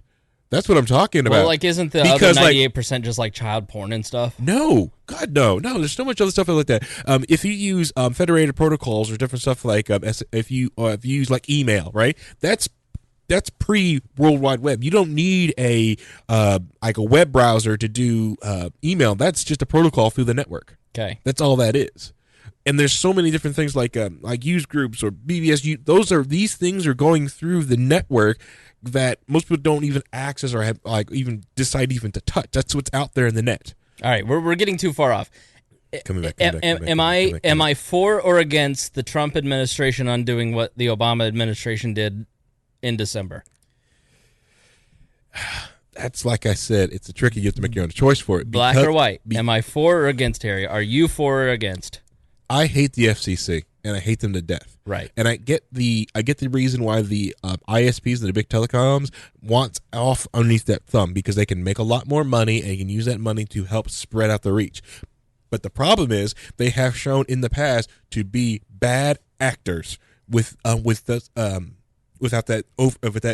overreach from the FCC. Yeah. They have throttled traffic. We have proven so many back in 2015, this classic area that Clayton kept talking about. Sorry, Clayton, but like the bullshit where I have unlimited. There's 2 unlimited plans on AT&T. No, I'm not talking about that. But that's different. But like I have 2 unlimited plans, and then they brand it as unlimited, and one they throttle you, and you get like barely any internet speed the whole time. Mm-hmm. Or you can pay like an astronomical amount of money to get the unlimited plus, and then they just throttle you after 22 gigs. Like, it's marketing and it's all bullshit. Yeah. And I hate AT&T. And like I had to buy a Verizon hotspot to stream our Facebook Live because the AT&T business connection here sucks so bad. So like the service sucks, the companies suck, they all suck. I hate everything about them. I want freedom. So if I hate the telecoms and I love freedom, am I for or against net neutrality? Like I said, it's not black and white like that. It's not. The one time I try to be black and white, and you won't be black and white with me. Be black and white with me, Harry. Because the thing is, right? AT&T has no incentive. AT&T has no incentive, right, to boost your bandwidth. They have no incentive to do that. Nothing. There's right. Because you have to take it, and there's no other company that can come in or give it to you either. AT&T, you just have to take it. Right? Now, granted, at the other time, if not net neutrality, then you probably you can probably benefit like from a better Verizon or Verizon Fios or Google Fi or something like that to come in, because Google can go, or Jeff Bezos decides to bring you Amazon internet and give you high-speed Amazon video internet. That, like, hey, I could get, with your Prime membership, you can also get on Amazon internet. Right. Now, granted, with those regulations, that could sponsor someone like that want to do that, because they can go like, I can make sure you got high-speed internet to all Amazon servers. I'll throttle you to anything else. Amazon has been shown to do that by kicking off any other streaming thing off the Amazon site that doesn't stream most of their Amazon crap. Right. That's why it's hard to find Apple TV on Amazon. FYI, Amazon now building a private server for the CIA. That was reported this week. They're using their servers to build the CIA private servers. First off, 80% of the world is probably on Amazon servers. Let's get that. It's literally 48% of the internet. It's also weird when you're not on, when you watch Amazon servers go down and your server's still going. It's like, woohoo! I'm not on Amazon server. No, Amazon Web Services is how he's the richest man on the earth. Yeah. Yeah, not Prime. Like, it's not Prime. It's that he controls the internet. Amazon just now started making money. It was like a year ago, I think it was. They finally turned profit. Jeff Bezos, Amazon, Washington Post. Hey, first off, you guys gotta understand that Amazon is going to take over the world. Okay, I'm for it. Just come in my house, fly the little drone in here, and bring me my things. I like the thing is like. Did you see how many ass wipes I have in there? Literally, did you go in the bathroom? Did you see how many Cottonelle wipes I have? I'm going to tell you right now, the Amazon Amazon. The Amazon ecosystem is a lot better than the Apple one. I agree. Their Android tablets always update. I've got an old Kindle Fire that I leave in the bathroom, constantly updating. I'm like, wow, this thing updates faster than my Galaxy. I love my Kindle. Amazon is my favorite company on earth. It surpassed Apple. At this iOS 11 fiasco and the little stupid eye thing where it turns to a wingdings. Yep. Fuck Apple. Yep. I think this might be like Amazon should come back out with their phone. I think this might be the time. No, let's not get that crazy. It should be the time. The Fire Stick is a great little piece of equipment. The Fire Stick is badass, you know? It's watching me, but it's fine. Yeah. I did get rid of the Alexa because it is creepy. I don't want that listening to me. How do you know the Fire Stick is listening to you? Well, it's unplugged. But it's sitting there. But I mean, anyways, back to net neutrality. Am I for or against this, Harry?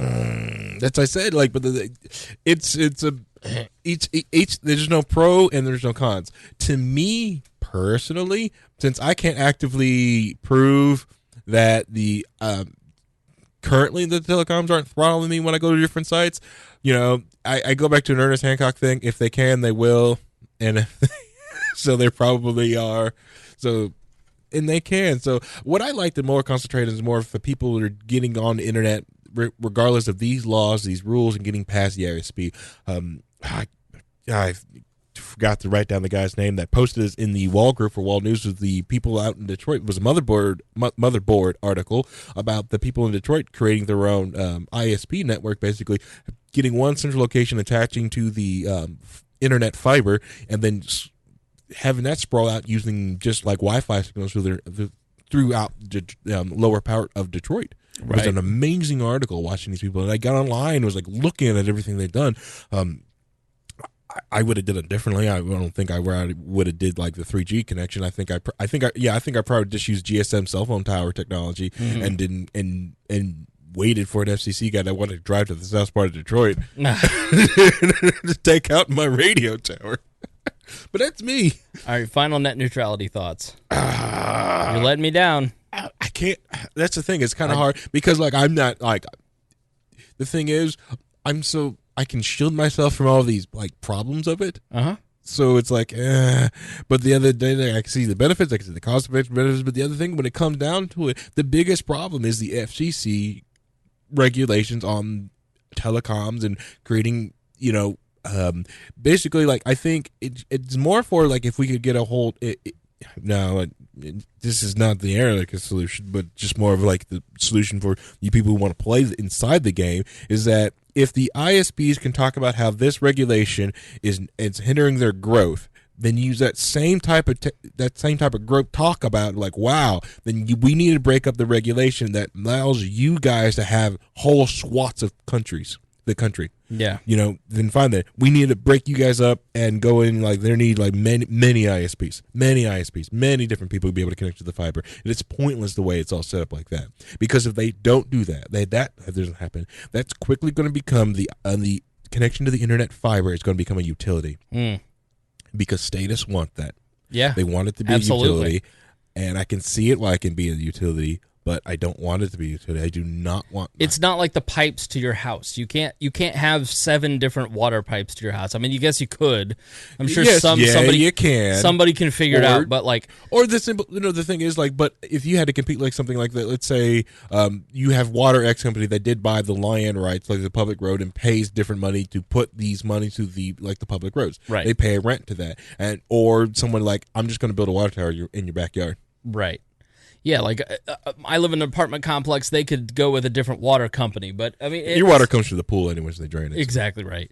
It's from the lake out back. Oh dear God! Speaking of one of these asshole companies, I really hate AT&T. I just think it's the worst company on the planet, and people say no, Comcast is, but AT&T. EA actually. EA is the worst company. Really? Yeah, Electronic Arts, awful company. I don't know, man. I think AT&T's pretty close. I hate them so much. I have internet, I have phone, I have direct. I just hate them so much. The customer experience is awful. Like, the reason I have a Verizon hotspot is because AT&T couldn't figure out how to help me buy more stuff from them and spend more money with them. They're just that incompetent. Like, it's outrageous how, like, stop buying things and start fixing how incompetent you are. They want to buy Time Warner Cable. CNN is part of it, and the U.S. Department of Justice has told them that they need to sell CNN. The this is something that hasn't happened in 40 years, where the U.S. government has sued, claiming antitrust laws and that this merger is not in the benefit. Now, you'll remember Obama sued to stop AT&T from buying T-Mobile last year, or 2 years ago, or last year, I think it was. That's a little different than them buying a cable company, but it's sort of, you can make the case that when they create a narrative that Donald Trump is just being petty and stopping the sale of Time Warner to AT&T over CNN, you could make the case that that's fake news and that there's no evidence to that. But you also can see the other side of it where you go, yeah, but he's that type of guy. Like, it's unconscionable that a president would use only Richard Nixon. That's the 40 years ago when the Richard Nixon used antitrust laws to F over one of his political enemies. Like, isn't Donald Trump one of those guys? Of course he would. Well, it's not like he used the IRS to go after, all their groups and different, Right. It's not like Obama when he used the IRS to go after liberty groups or any conservative and Tea Party groups. Right. So and then Bush used the Patriot Act to go after anyone that looked against him. And then let's see, with Clinton, Clinton, that's all I've got to say. The sale of Turner Broadcasting and its crown jewel CNN, which Donald Trump has called a broadcaster of fake news, is one of two potential options put forward by the U.S. Antitrust Authority in order to sign off on the deal. Those involved in the talks. Three direct people with direct knowledge of the negotiations say that it is all hinging on CNN being sold. Sounds pretty concrete that Donald Trump's wanting CNN to sell them. No, he has no connection with that. That's fake news. Yeah. CNN is a crap entertainment company anyways. They're not a news organization. They do about news as much as Trevor Noah does. So, sorry. Just thought this was interesting from Politico today. Actually, no, this was from March 15th. But either way, Senator John McCain accused fellow Senator Rand Paul of doing Russian President Vladimir Putin's bidding after Paul blocked an attempt to vote on a treaty for NATO membership for Montenegro. Okay. It's too old. I should have checked the date. Zimbabwe. You might have heard about Zimbabwe. Just a little bit of what is going on there. Zimbabwe is a country just north of South Africa. It is a country that was infected with apartheid politics, where basically white landowners held over from the colonial British days. You're probably familiar with the apartheid of South Africa and Nelson Mandela, and Mandela was in jail for 30 years, got out, became president in the 80s, or was it 90s? I don't know, but Mugabe was a freedom fighter against Ian Smith, who was the head of basically the apartheid government, about as white of a British-looking dude as you could possibly imagine. Mugabe was part of the guerrilla freedom fighters in Zimbabwe, then called, what was it called? I can't think of it. Right, it's right on the tip of my head. Rhodesia. I can't remember it. Rhodesia. I kept thinking Rhode Island, and I knew I was wrong.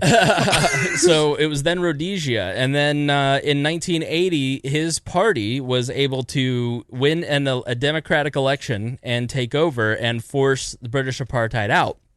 And Mugabe was seen as somebody who was a freedom fighter, and the world cheered that an apartheid government had fallen and a freedom fighter like Mugabe had taken over. And then over the course of the next decade and a half, he started basically stripping all the whites of their land and giving it to military members. He consolidated power by killing off entire tribes of people. It was tens of thousands of people that he slaughtered. Not only would he kill his political rivals, he would kill their entire village and tribe. And so they would not only would he kill them, he'd make sure that power base never rose. So he became just a monster, and then was stripped of, all these accolades. Like, he became seen, like, for those of us who are in our millennial age, like, he's always been seen as a dictator, right? A third world dictator. So now he's 93, and people are starting to think about succession. He's still very spry from the video that I've seen of him, but he's got this one right-hand man named Chumbawamba. Like this dude, his name, I just can't even, like, I can't even say, like, white names, let alone, like, African names. Like, I just can't, I'm just call him Tim. So bad with it, and I apologize, but, like, Mr. Mnangagwa, Mnangagwa. Yeah. Harry, help me. These... Help. Yeah, Mr. Magawa. Mr. Mangawa. Mr. Miyagi. He's basically like his right-hand henchman, and he's basically more ruthless than Mugabe, and he has been fighting with Grace Mugabe, his younger wife, and she has been going into the ruling party and purging a lot of people in the ruling party, so she can take over when he dies or when he retires. And Mangawa says, hell no, I've been around for 30 years, and he's like the henchman on the right hand of Mugabe. He's like, it's my turn. Yeah. It's my turn to be the ruler. Yeah, I get the ring of power. Yeah, and then there's the people in the middle, all the regular, Zimbabweans who have dealt with Murder, hyperinflation and, they were taking wheelbarrows full of cash. I mean, the Zimbabwean hyperinflation, I mean, any libertarian that's been around for a decade knows about like that as a cautionary tale. I mean, the Zimbabwe dollar. Everyone would go show you like the $1 trillion on, but that $1 million Zimbabwe dollar, people would love to show. I think I have a Zimbabwean dollar here somewhere, but yeah, I mean, it was like worth less than what it was printed on. Yeah, it was awful. So they would print $1 million bill, and then it would be worthless by the time they got done printing it and distributing it. So that is what's happening in Zimbabwe. Mugabe, basically there was a military coup. It was a peaceful coup. The military came in and said, no, look at me. I am captain now. It wasn't a coup. They did not self-identify as a coup. Okay. Am I just... yeah. Am I just guessing that their intentions? Or? Stop assuming their military actions. Yeah, right. Military intentions. It's not a coup. This coup have selfies. Yeah, okay. Are they kelfies? Would it be because they're coup d'etat? Kelfies? No. Kelfies? No, I think it's selfies. Okay, yeah, so it's just selfies. But they have them attached to their AK-47s, so it's like it's a bayonet attachment. It's like a possible attachment. It's a possible attachment. It's a selfie stick.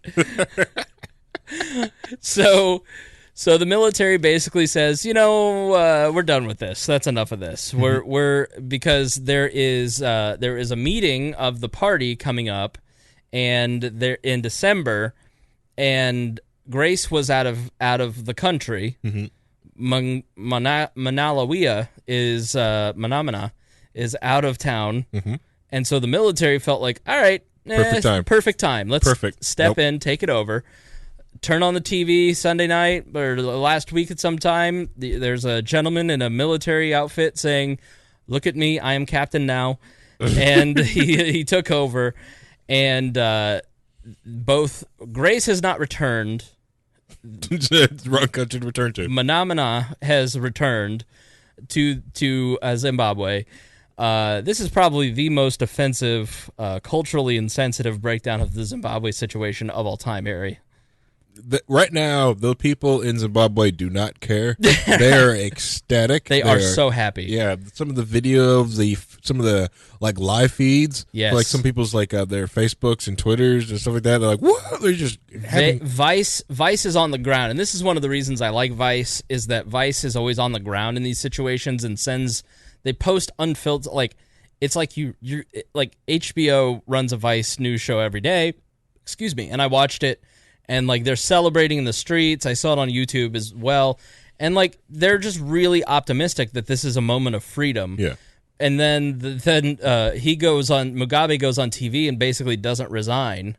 And he just was like, yeah, we'll get this all figured out. Don't worry, everybody. And the whole nation's confused. And all the freedom fighters are like, the fuck?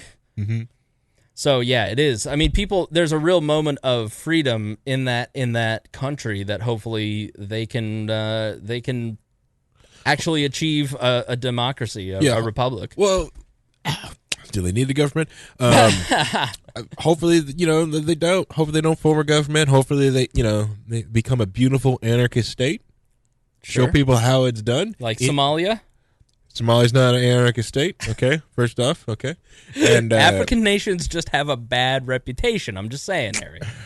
They have a bad reputation because for so many different generations they were under like colonial rule, and then were given basically 20th century weapons with 18th century thinking. Yeah, exactly right. So like these people went right back to the 18th century like warlord thinking with 20th century. So what do you think is going to happen?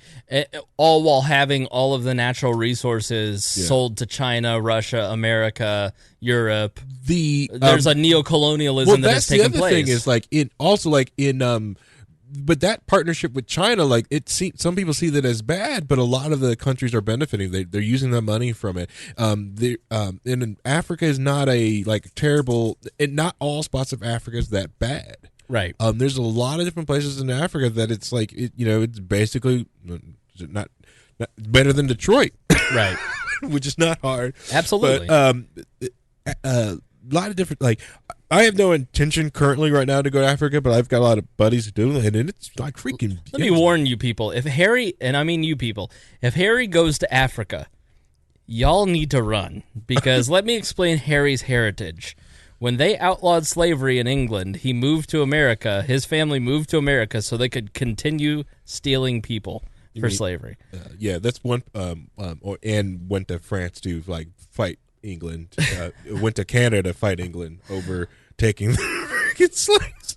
Long story short, you have no plans to go to Africa. No plans. It does look cool.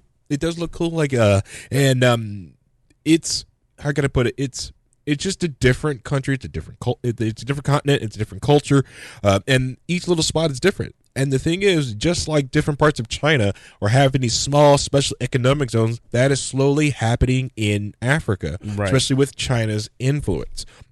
China's showing like some of these like tin pot dictators and these awful like corrupt governments that you want to extend your rule, you want power, let them do what they want, but in that city, leave them alone. Just leave them alone. They'll make money, collect your taxes, and they'll do what you want. It's the only reason China is still like relevant right now. Don't forget, like after Mao died, China was like, people were starving to death in China. Millions of people were dying, but they just started to do these small special economic zones like Hong Kong, and just started to grow from there. And that's why China's now is a powerhouse. Yeah, they've got tons of these special economic zones that the Chinese government just stays out of. Yes, they're still communist China, but they just know like, we're going to leave these little pockets alone because we need that money. Yeah, exactly. That's it. And the same thing with Mugabe. Like he's been like WikiLeaks and all different other people has been exposing a lot of the corruption that was going on in that government. That also helped spur a lot of these different people into this age, because for the technological age that they live in, and people are with these technological advances from the West coming over into Africa to help show, like, one, they thought they were going to use technology to help rig elections, that turned to bite them in the butt because people use technology to show that. Right. And then there was several different different cables to find out like Mugabe did have like a disease and was using the money to help also stealing money to help fix that disease too. Because he had what was it, testicular cancer? Testicular cancer. Yeah. Neutered Mugabe. He still has a great voice. Honestly, Mugabe, I know you retired. You stepped down today. You stepped down at the government. The government's now in disarray. But your voice is fantastic. So if you want to be a co-host sometime, maybe just even do voice work. Probably going to be on the Young Turks. Yeah. He's more of a Young Turks person, to be honest. Maybe show up on like Gavin McInnes or something. Of course. Yeah.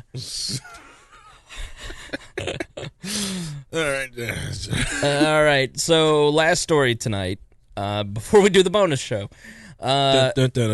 This came out today. The Indiana Attorney General has said that CBD oil is illegal. Now, cannabinoid oil is legal in Indiana now for people who have a very specific type of epilepsy, and they are children.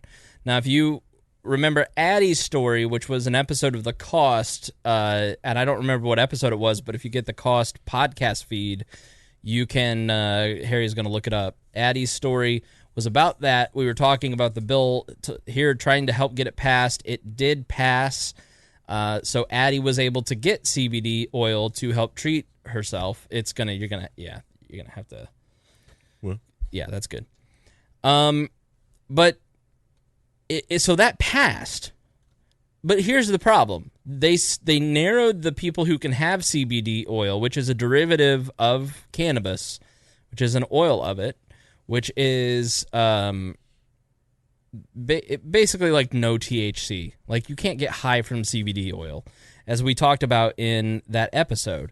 So we cannot get high from CBD oil, but we see the benefits of it. Mm-hmm. So we have made it legal for a specific, very narrow group of people, which, great. It is helping a friend's daughter. Like, I'm happy that they have access to CBD oil. So stores started carrying CBD oil. Essential oil companies sell it. I can get CBD oil at the local Fresh Time market. Like, then they realized, oh, everybody has access to CBD oil now. Everybody's buying CBD oil because they're marketing to this group, but everybody else can buy it. So the Indiana State Police and Excise Police started raiding and basically stealing the inventory of people who had CBD oil. And we've been waiting for the Attorney General to rule on this. And Curtis Hill, who is the Attorney General from Indiana, who has aspirations for higher office, who is no friend of medical marijuana, says that it is, simply put, cannabinoid oil is cannabinoidal is a Schedule 1 controlled substance because marijuana is a Schedule 1 controlled substance, he wrote in an advisory opinion.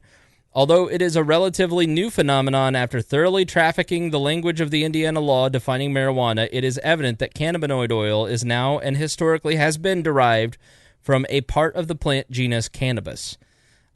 He added that at the federal law, the product is illegal as well for human consumption. Only state departments of agriculture and higher education institutes can grow the product under the 2014 Farm Bill. So if lawmakers want this, they have to expand it.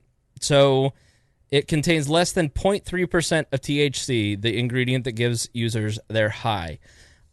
So they stopped seizing products but wanted to return any products until the further lab testing are received and legal analysis pursued. Now, Hill is not incorrect in that it is against the law for people to buy CBD oil that are not under this special protected class. But how are they going to get access to it if it's illegal to be sold in Indiana? Right.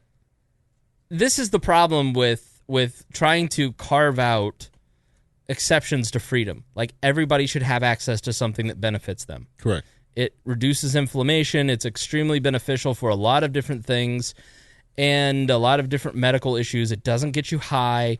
He's just ignorant. And like he wrote in November, he wrote an op-ed in Indiana at the same time, don't legalize marijuana in Indiana. They're trying to legalize pot. It's a gateway drug. Research shows that someone who uses marijuana by the age 15 is 3.6 times less likely to graduate from high school, 2.3 times less likely to enroll in college, and 3.7 times less likely to get a college degree. Then there's the matter of impaired driving. You know, it's also, marijuana is also linked to crime. You know, it's awful. Like, she's throwing like useless statistics out there because you can use the same thing for milk, cheese, beer. Could it be that somebody coffee. who uses marijuana at 15 is probably part of an unstable home environment, and that is probably why they end up in more crime-ridden situations, or they're in parts of town where the drug war has decimated their community, and so they're more likely to turn to crime. So. Yeah, because you send excise police in stealing people's inventories and taking people to cages. Right. You know? Rather than follow the crowd, rather than even flirting with the folly of legalizing marijuana, Indiana lawmakers should stand firm in their resolve to keep our state on a better path. And what path is that? Less freedom. Yeah. Less health. Less freedom, putting cops in danger because they're having to bust marijuana users. Right. Instead of it going out busting, real crimes out there, maybe we can get rid of the drug unit and go and reinstate the stolen vehicle unit here in Indiana. Yeah, right. That's right. Here in Indiana, we don't have a stolen vehicles unit. We don't have one. You can steal a car in Indiana. You can file your police report, but no one's looking for it. Right. Yeah. It's crazy, but the DEA and the drug task force full on. The FBI was out searching for drugs. Drug dealers are getting the druggies. Yeah. But your stolen property, they don't give two craps about. Not at all. We're gonna do our bonus episode on talking politics during the holidays after this. Like that way. So, by the way, Addie's story was number 7 in the cost, or 194 of We Are Libertarians. All right, cool. So go back in the feed, 194, if you want to hear more about CBD oil. If you want to get that bonus episode, you've got to go give $5 a month to the Patreon. You get an RSS feed. You get all kinds of bonus content. You get higher quality, commercial-free audio.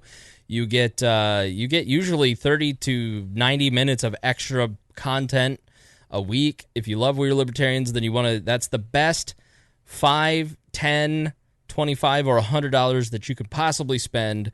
Forget Christmas presents. Buy yourself a Christmas present and get the gift of more information, more entertainment, more wall.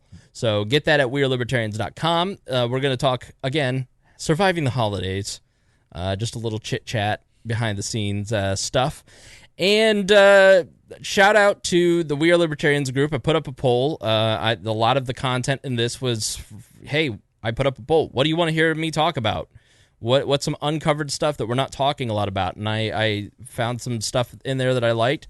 One of the top answers was the Air Force pilots drawing a penis in the air. If you haven't seen this beautiful use of government technology, just Google search Air Force penis, and you will find it. Don't do it at work, but it is hilarious. I'm sorry, like when I was reading the story, I kept they did it with an FA-18. Yeah, it's badass. It's plane's badass, but the thing is, my brain instantly was like, I wonder if you can do that with an A-10 or an F-4. That'd be awesome. Anyway, sorry. Yeah, no, you're fine. Yeah, sorry. All right, cool. All right, thanks everybody for. Final thoughts. How dare I? Yeah, final thoughts. My final thoughts on that. Drawing a penis in the sky with an A-10, that'd be an amazing feat to do. Because you got to get the condensation just right, and so that A-10's got to be flying just to get who's crazy enough to do that. The other thing I wanted to go on to is my final thoughts on the Indiana's a really screwed up state sometimes. Mm-hmm. It's crazy how much freedom that you are allowed here to do in Indiana, and then some of the most back-ass, corrupt, inane government crap happens here. It is it is like the whole liquor lobby, now we're all for Sunday sales so they can keep cold beer, and they're doing things in the lobby, and they're doing this, these private lobby groups came to the decision, and they're going to push that to our state house. I'm like, what the heck? It's like, if I don't get cold beer at the grocery store, this is ridiculous. Yeah. It's ridiculous. And it's, so when people talk about local politics is very, very important in getting your local races and support your, if you want to, get into that, I can see it. Yeah, it makes sense. I still get cold beer on Sunday because they allow breweries to get cold beer, and if you go to local Indiana distilleries, you can get local booze. But those are my thoughts. My final thought is Trump already kind of roundabout endorsed Roy Moore, but look for a full-throated endorsement from Trump for Roy Moore next week, because they've got to pass this bill and this Senate tax bill. And over the next couple of weeks, he's not going to want the discussion to be about basically him and his rich buddies getting a tax cut. So he's going to do something to distract the population from the real story of the tax bill and endorse Roy Moore, maybe even fly down to Alabama and put his arm around him and just put him over the finish line, because I think he wants that distraction. The holiday will kind of lull everybody. Nobody will talk people won't be paying attention to the news. Then we get back to work Monday or Tuesday. I think Roy Moore is great. So that's my prediction. Be watching out for it. All right, guys, thanks so much for joining us here on this episode of Weird Libertarians. Hope you learned a lot. If you love this show, if you love what you've learned, if you learned one thing, if you understood one thing better, tell your friends, post it, and say, hey, I learned something about X, or I really like this show because these guys are funny, or that was the most offensive breakdown of Zimbabwe I've ever heard. Yeah. Maybe not that one. I don't want to go to prison or anything. You can go to prison for like hate speech now, right? Yeah. If you're white. Especially in Canada. I can. You can't. Well, yeah, more you. Yeah. You just kicked me out again. All right, thanks for joining us here on this episode of Weird Libertarians, and we'll see you next week. Until then, be good to each other. Thank you for listening to the Weird Libertarians Network. Get our other shows at WeirdLibertarians.com.